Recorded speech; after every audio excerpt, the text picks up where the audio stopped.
Hello ladies and gentleman, I am summer Thakur और मैं आपके सामने एक बार फिर से हूं। और जो हम लोग वीडियो लेक्चर्स की सीरीज शुरू करने वाले हैं, वो जो सीरीज है वो लूसेंट की ऑब्जेक्टिव जीके की किताब के ऊपर बेस्ड होगी। हम सभी को मालूम है कि एग्जाम में सिर्फ और सिर्फ पढ़ाई से काम नहीं चलेगा, हमें उसके साथ एमसीक्यूज भी प्रैक्टिस करने पड़ेंगे। And one of the best book जो आज मार्केट में है उनमें से लूसेंट की ऑब्जेक्टिव बुक आपने देखी होगी, ये बहुत ही फेमस बुक है। अब इसमें से जो साइंस का सेक्शन है, इस पूरी प्लेलिस्ट में हम लोग उसको कवर करने वाले हैं एक एक करके। डेली कुछ क्वेश्चंस किया करेंगे डिटेल से, मैं आप लोगों को उनको एक्सप्लेन किया करूंगा, सोल्व किया करेंगे साथ में।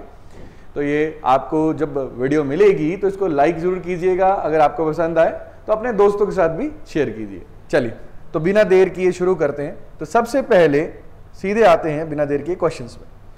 जो पहला क्वेश्चन आपको लूसेंट की किताब है उसमें साइंस सेक्शन होगा। साइंस सेक्शन में सबसे पहले बायोलॉजी सेक्शन है। बायोलॉजी सेक्शन में चैप्टर 1 में पहला सवाल जो आपको दिखेगा वो आपको दिखेगा, scientist who is known as father of botany. तो यहां पे क्वेश्चन किसके बारे में आए? Father of botany.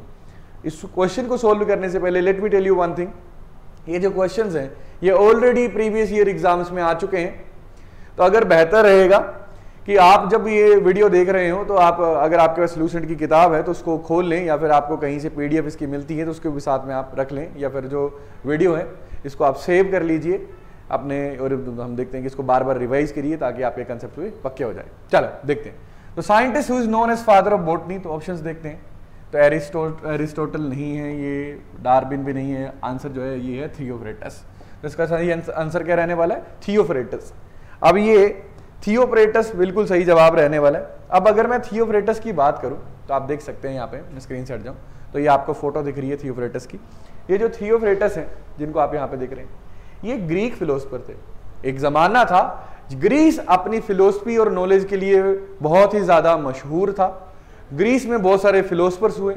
Socrates school of philosophy कहते हैं। सोक्राट्स जो थे, जिनको हिंदी में सुकरात कहते हैं, सोक्रेटिस से ये सारा का सारा सिलसिला शुरू होता है। सोक्रेटिस के स्टूडेंट प्लेटो, प्लेटो के स्टूडेंट एरिस्टोटल। अब एरिस्टोटल जो उनके बहुत सारे स्टूडेंट थे, जैसे अलेक्जेंडर द ग्रेट खुद उनके स्टूडेंट रह चुके हैं। तो एरिस्टोटल के स्टूडेंट्स में से एक स्टूडेंट थियोफ्रेटस ये हैं।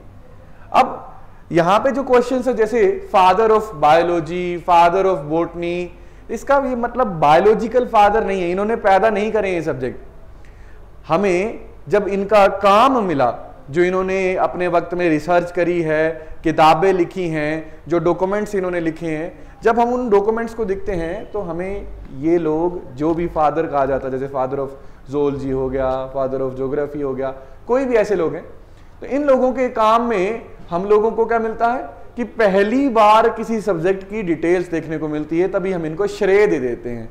तो एक तरीके का ये खिताब दिया जाता है। ऐसा नहीं है कि ये सबसे पहले हैं जिन्होंने जो पर्टिकुलर सब्जेक्ट है उसकी पढ़ाई करने की कोशिश करी, ऐसा भी नहीं है कि ये आखिरी हैं या इन्होंने सबसे ज्यादा एडवांस स्टडीज करी, या फिर इन्होंने कोई ब्रांच नहीं शुरू कर दी। ये जस्ट खिताब देने की बात है। और वो इसलिए थियोफ्रेटस को इस अगर हम बात करें, इस पूरे के पूरे मामले की बात करें जहां पे थियोफ्रेटस को हम फादर ऑफ बॉटनी कह रहे हैं, हम इसलिए फादर ऑफ बॉटनी यहाँ पे थियोफ्रेटस को कह रहे हैं क्योंकि हमें इनके जो पहली लिखी हुई किताबें हैं उनमें पहली बार बॉटनी के रिलेटेड नॉलेज ऑर्गेनाइज्ड तरीके में मिलती है। ठीक है, तो हम थियोफ्रेटस की बात करते हैं तो इनको फादर ऑफ बॉटनी कहते हैं। 4th century BC, Jesus Christ से भी 400 जो सदी, मतलब 400 साल पहले, 500 साल पहले ये रहे हैं, 350 साल के आसपास ये रहे हैं बेसिकली, अगर टू बी एग्जैक्ट कहें तो ये 4th सेंचुरी बीसी, मतलब 300 से लेके 400 बीसी के बीच में हम देखते हैं कि ये रहे हैं। उसी वक्त में इन्होंने बहुत सारे काम करें। इन्होंने बॉटनी से रिलेटेड एथिक्स, अपने गुरु से ही, इनके गुरु ने ही बहुत एथिक्स पे काम करा, यानी बात करें किसकी? एरिस्टोटल की। उसके बाद मेटाफिजिक्स, वो भी इनके गुरु, मेटाफिजिक्स, नेचुरल हिस्ट्री, इन सब चीज़ों पे इनके गुरु भी काम किया करते थे, उन्हीं कामों को करा। अब इनकी ना 2-3 किताबें बहुत फेमस है, उनमें 2 बहुत ही ज़्यादा फेमस है। इंक्वायरी इनटू प्लांट्स, इसी किताब की वजह से इनको फादर ऑफ बॉटनी भी कहा जाता है, और दूसरी है on the course of plants. ये 2 इनकी किताब है जो ये फाउंडेशन रखती है इसके किसके लिए? बॉटनी के लिए। जो इसके बाद आने वाले लोग हुए उन्होंने यहीं से इंस्पायर होके आगे बॉटनी की फील्ड में बहुत काम किया। इसी वजह से शायद इनको खिताब दिया जाता है, ये बॉटनी के पिता का खिताब दिया जाता है, या फादर ऑफ बॉटनी, ये इनको वनस्पति विज्ञान के पिता की तरह इनको देखा जाता है। चलिए, तो ये था क्वेश्चन, तो याद रखेंगे थियोफ्रेटस जो है ये है फादर ऑफ बॉटनी। चलिए अगले क्वेश्चन की तरफ चलते हैं बिना देर किए। जो अगला क्वेश्चन है हमारे पास वो यहाँ पे देख लेते हैं क्या क्वेश्चन है। Who is the father of biology? अब बायोलॉजी की बात करिए, बायोलॉजी की बहुत सारी ब्रांचेस हैं, मेजरली दो ब्रांचेस है, बॉटनी, ज़ूलॉजी। बॉटनी में जो है वो प्लांट्स के बारे में पढ़ते हैं, ज़ूलॉजी में हम लोग क्या है एनिमल के बारे में पढ़ते हैं। ठीक है, तो बॉटनी और ज़ूलॉजी की यहाँ पे बात करी गई है। तो इसका फादर कौन है? तो ये जो श्रेय है ये एरिस्टोटल को दिया जाता है, जो कि अभी हमने थियोफ्रेटस देखा, इन्हीं के गुरु थे। अब क्यों जो दिया जाता है इसको भी देखते हैं। तो आप यहाँ पे ये फोटो देख सकते हैं, ये बहुत ही मशहूर फोटो है। बिखरे हुए बाल, लंबी दाढ़ी, खुले कपड़े, किसी भी बात का ख्याल नहीं, बस ख्याल तो किसका? रिसर्च का। ख्याल तो किसका? फिलोसफिकल बातों का। तो हम देखते हैं ये जो आप यहाँ पे शख्सियत देख रहे हैं, जिनकी आप यहाँ पे एक फोटो देख रहे हैं, ये हम लोग देखते हैं कि ऐसे हम लोग उस वक्त में एरिस्टोटल दिखते होंगे। उस टाइम में हालांकि फोटो तो नहीं होती होगी, लेकिन उनकी बहुत सारी मूर्तियां हैं जिनको रेप्लिकेट करने की यहाँ पे कोशिश की गई है। एरिस्टोटल भी हम देखते हैं 4th सेंचुरी BCE में ही हम देखते हैं कि एक्टिव रहे। उन्होंने बहुत सारे काम करे, metaphysics, logic, ethics, natural science, politics, इससे रिलेटेड बहुत सारे उन्होंने काम करे। ये प्लेटो के स्टूडेंट थे, जो एरिस्टोटल है ना, ये प्लेटो के स्टूडेंट थे। और एरिस्टोटल का स्टूडेंट कौन है? थियोफ्रेटस, अलेक्जेंडर, बहुत सारे लोग इनके, अलेक्जेंडर द ग्रेट भी, जो सिकंदर महान भारत पे विजय करने आता है, वो भी इनका स्टूडेंट था। अब एरिस्टोटल ने बहुत सारे काम करे हैं, लेकिन अगर एरिस्टोटल की बात करें तो देखो, जैसे यहाँ पे लिखा है एरिस्टोटल फाउंडेड द लाइसियम। तो ये जो अगर आप इसको देखेंगे तो बेसिकली ये एक टेम्पल है। जैसे हमारे यहाँ पे जो एंशियंट टाइम में हम देखते हैं नालंदा थी, तक्षशिला थी, तो वैसे ही एक टेम्पल है गॉड अपोलो का, जहाँ पे ये रिसर्च वगैरह किया करते थे। यहाँ पे ये फिलोसफी को क्या करते थे? फिलोसफी पे काम किया करते थे। इनकी दो बड़ी इंपॉर्टेंट क्रिएशंस है, हिस्ट्री ऑफ एनिमल्स और एक है निकोमाकियन एथिक्स, एथिक्स के ऊपर और एनिमल्स के ऊपर, जो इनकी सबसे हमें इंपॉर्टेंट क्रिएशंस मिलती है। तो हमारा जो अभी क्वेश्चन डिस्कस करने का तरीका ये है कि भैया सिर्फ और सिर्फ आंसर ही ना हम लोग डिस्कस करें, बल्कि 360 डिग्री देखें। शायद ये क्वेश्चंस एग्जाम में दोबारा ना आए, लेकिन ये जो बातें हैं इन बातों में से कुछ ना कुछ पूछ लिया जाए। तो फादर ऑफ बायोलॉजी में एक बार फिर से रिपीट करता हूं, एरिस्टोटल को ये खिताब दिया जाता है। अरस्तु, हिंदी में इनको अरस्तु भी कह दिया जाता है, जरूर आपने सुना होगा। तो यहाँ पे आप देख सकते हैं कि यहाँ पे लिखा भी है हु इज प्लेटो, है ना। तो बताइए हम डिसाइपल्स की बात कर रहे हैं, डिसाइपल यानी एक दूसरे के शिष्य। तो सबसे पहले ये देखो, ये सुकरेट्स हैं, सुकराट्स जिनको सुकरात भी कहते हैं हिंदी में, उनके शिष्य प्लाटो के शिष्य एरिस्टोटल, जिनको अरस्तु भी हम लोग कहते हैं। चलिए आगे चलते हैं, अगले क्वेश्चन की तरफ चलते हैं हम लोग। जो आपकी किताब में अगला क्वेश्चन है वो है the term biology was first coined bye, मतलब ये जो बायोलॉजी है, देखो हमारे आसपास जितनी भी चीजें हैं इन सब चीजों के नाम हैं। ये नाम किसने रखे? हम इंसानों ने ही रखे। तो वैसे ही जो एक विषय है, जो एक सब्जेक्ट है, जिसमें हम लोग जीव, जिसे हम हिंदी में जीव विज्ञान भी कहते हैं, जीव जंतुओं के बारे में जिसमें पढ़ते हैं, जिसको हम बायोलॉजी कहते हैं, ये नाम भी किसी ना किसी ने पहली बार रखा होगा। तो वही पूछा जा रहा है कि ये जो बायोलॉजी टर्म है, ये जो बायोलॉजी हमारे पास नाउन है यहाँ पे, ये पहली बार किसने, हम देखते हैं इसका इस्तेमाल करते। तो इसका जवाब है डी, ऑप्शन डी, लमार और ट्रिवेनस ने ये जो है ये टर्म पहली बार इस्तेमाल करी। इन दोनों का थोड़ा बैकग्राउंड देख लेते हैं। इन दोनों की अगर आप यहाँ पे फोटो देख पाए तो ये लमार है और ये ट्रिवेनस है। फ्रेंच नेचुरलिस्ट और बायोलॉजिस्ट थे लमार्क, और जर्मन ओरिजिन के थे ट्रिवेनस। इन दोनों ने पहली बार हम देखते हैं कि बायोलॉजी जो है इस टर्म का इस्तेमाल किया था। चलिए आगे चलते हैं। Who is known as father of zoology? अब यहां पे बात करिए जूलॉजी। यहाँ पे जानवरों के बारे में जो पढ़ाई है वो सारी की सारी सब्जेक्ट में की जाती है। जब हम जानवरों की बात करते हैं तो अलग अलग किंगडम्स हैं, छोटे इंसेक्ट से लेके प्रोटोजोआ से लेके बड़े विशालकाय हाथी तक हम यहाँ पे बात करते हैं, ब्लू व्हेल तक यहाँ पे बात करते हैं। तो उसी जूलॉजी की बात करें तो उसके फादर को मैंने जैसे आपको बताया पहले भी हम डिस्कस कर चुके हैं कि इसको कहते हैं एरिस्टोटल को ये खिताब जाता है। चलिए अब आगे चलते हैं अगले प्रश्न की तरफ। Who is father of medicine? जो आजकल का हमारे पास पूरा का पूरा हम देखते हैं कि कोई भी इंसान बीमार होता है तो उसको हॉस्पिटल लेके जाया जाता है, और जब उसको हॉस्पिटल लेके जाते हैं तो पहले उसका डायग्नोसिस होता है, डायग्नोस करते हैं उसको। जब उसको बीमारी उसकी पता चलती है फिर उसके लिए ट्रीटमेंट आती है, और कई तरीके की ट्रीटमेंट है। सर्जरी भी एक उसका हिस्सा है। इंडिया में बहुत सारे लोग रहे जिन्होंने सर्जरी, सुश्रुत जैसे वैद सुश्रुत सर्जरी में बहुत अच्छे थे। वैसे ही एक और तरीका है इंसान को ठीक करने का, उसको दवाई देके ठीक करने का, मेडिसिन जिसको कहते हैं हम लोग। भारत में भी आयुर्वेदा में ये चीज रही, लेकिन एलोपैथिक मेडिसिन की बात हो रही है यहाँ पे। तो इस सब की शुरुआत होती है ग्रीस से, और यहाँ पे जो हिपोक्रेटस हैं इनको फादर माना जाता है मेडिसिन का। हिपोक्रेटस की बात करें तो ये भी हम देखते हैं कि ग्रीक ही फिलोसफर थे, या फिर हम कह सकते हैं ग्रीक एक यहाँ पे जो इनके लिए दार्शनिक शास्त्र, दार्शनिक शास्त्री शब्द का इस्तेमाल किया जाता है।